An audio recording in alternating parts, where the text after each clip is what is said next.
Hi there, welcome to Economic Observations. My name is Chris. Today is the 8th of August. Thank you so much for watching.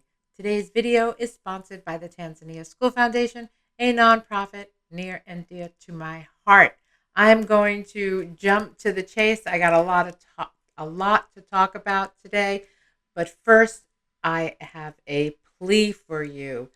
We feel like I'm getting notifications from my people on the ground in Tanzania that something is going on with our school and the government, and it looks like they're trying to take it over.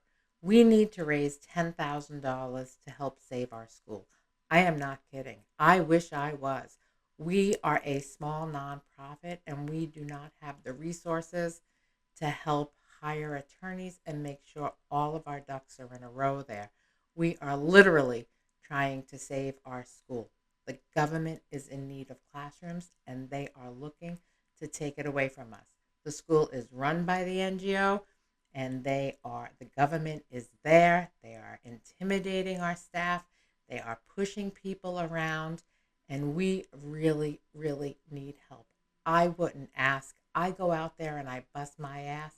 I was at Gillette Stadium on Friday raising money with some volunteers selling $6 sodas and popcorn and ice cream trying to raise money. I was at Copley Square on Saturday setting up at an art market selling beautiful Tanzanian art. I am doing my part.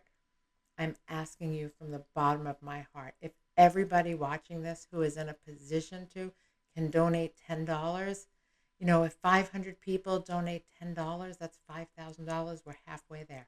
If you can afford to donate a little bit more, that's great. We would really, really appreciate it. It is not for me. It is for our students who are, poor and smart and eager to learn, and they are getting a quality education. So if you can hit that donate button in the description below, from the bottom of my heart, from all of our people in Tanzania, I would really, really appreciate it. All right, let's get started. Talking about Gillette Stadium, people were spending money like crazy. It was a free event. It was for season ticket holders. And I swear that little scrimmage, that 1 hour that the Patriots did for the season ticket holders and the residents of Foxborough, I don't think many people watched it because the lines at the concession stands were absolutely insane. I had 400 people in line at one time waiting for either popcorn ice cream or a $5 water. Everything is cashless at Gillette Stadium. If you have cash, you have to go to a machine at the 50-yard line. You put in your bill and it pops out a debit card. But people have to use credit. It is totally cashless. I wore my N95 mask the whole time. I am taking precautions. Very, very few people were. I am not sure that we will be in a position that I would want to risk my volunteers during a full stadium event come September 12th. Very uncertain as to the future of that fundraising gig. Anyway, I was at Copley on Saturday. I sell beautiful Tanzanian art. This little 9-year-old boy came up. He loved this elephant painting. It was a $300 painting. His grandmother insisted that she buy it for him. She gave me her credit card, declined. Gave me another credit card, declined. She says, oh, I guess I maxed that out. And she finally gave me the third credit card and it went through. They walked away with a beautiful elephant painting, but at what cost? She has credit cards that are maxed out. What is she paying? 25% interest on these? This is the way Americans are living. Sure, that grandma bought a painting, but many Americans are living off their credit cards. Credit card debt is at an all-time high. It is absolutely insane that people are being so irresponsible with their money or with money they don't have. And so many Americans are living like this, whether it be buying $16 beers at Gillette Stadium or buying a $300 painting for their grandson. It's unnecessary spending, and people's credit cards are maxed out. Talk about Repossession of cars. Did you know that 3.6 cars are repossessed every minute? Every minute. People are buying stuff they can't afford. People have no money. Yet people are going on vacations and they're going out to eat, and this is what we need in the economy. Sure, some people do, but a lot of people don't. The all-time high of savings, well, a lot of that money has been withdrawn out of the banks. People went out in May and June and July and spent it all. But now cryptos are back up, and that means that people aren't spending it anymore. We see that this Delta variant is coming around and people are hunkering down again. People say, well, I don't need to go out anymore. I went to that concert, I went on that trip, and now it's time to save money again or invest it in another, whether it be the stock market or the crypto market or wherever people feel like the casino. But this is what's happening. And we're going to see a contraction in that spending. Economic recovery, credit cards at an all-time high. We have to extend the eviction moratorium for another 2 months and the student loan moratorium for till January 31st. This is a healthy economy. There's nothing healthy about this. We don't know how many mortgages are in forbearance. 4 million, 6 million, who knows? But is that extended as well? The end of the road has to come at some point.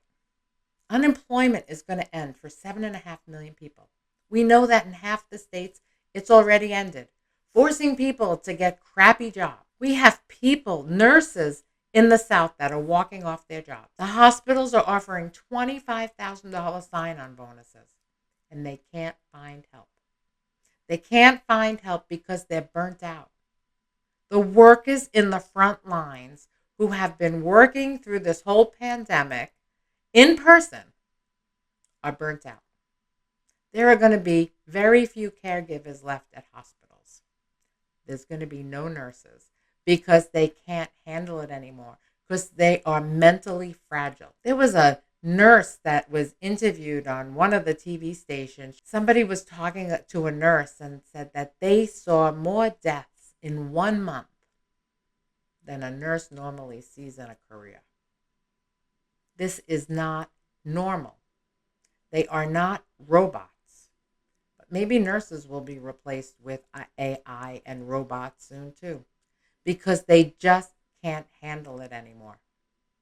You know what else is going to happen? My prediction, strictly my prediction. There are going to be 50% fewer teachers come December. Yep, because teachers are going to be burnt out too. Teachers weren't made to go into a classroom and risk their lives every day for strangers' kids. That's not what they were meant for. Why should 40% of America work from home? Have the privilege of working from home. Amazon says, their corporate employees won't go back into the office until January. And Apple and Twitter and Facebook and Google and all these other companies, thousands of them, say the same thing. The Delta variant is going to put a strain on the return to the office. What about the 60% who never had that privilege?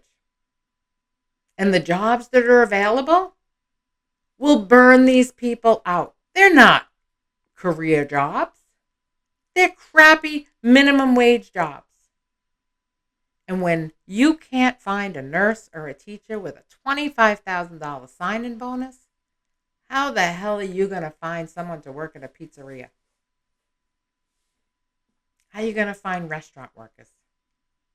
And just wait. Everything's going to contract come fall. Sure, everyone boomed in the summer. They went on vacation. They went out to restaurants. They went to Live Nation events. People are going to hunker down again. Office workers aren't going back to work anytime soon.